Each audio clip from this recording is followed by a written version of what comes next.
এই তুমি আবার কে? এই আমাকে দেখে ভয় পাচ্ছিস না? আমি ভূত। ঠিক আছে, তাহলে ভিতরে আসো, বেডরুমে বসে পানি খেয়ে যাও। কেমন মানুষ আমাকে দেখে ভয় পাচ্ছে না? এখন বলো তুমি ভূত হলে কিভাবে? বলো, বাদ দাও। তুমি আগে আমাকে বলো, তুমি আমাকে ভয় করছো না কেন? তোমার চাইতে ভয়ঙ্কর ভূত নিয়ে আমি 5 বছর ধরে সংসার করতেছি। তুমি আমার সাথে কি মজা করছো? শেষ হচ্ছে না তো দেখতে চাও? শুনছো, তুমি যদি মন ছবিটাকে ভালোবাসো তাহলে লাইক এবং সাবস্ক্রাইব দিয়ে যাবে। কি হয়েছে?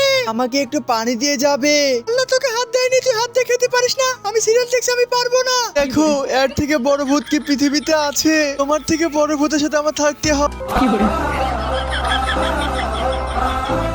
এই যে নাও, পানি খাও। থ্যাংক ইউ তোমাকে। আমাকে তো খাওয়ালে, তোমার দিদিকে একটু খাইয়ে আসো। না, কখনোই না। তুমি আমার কষ্ট বুঝে গিয়েছো, কিন্তু ও বুঝে না।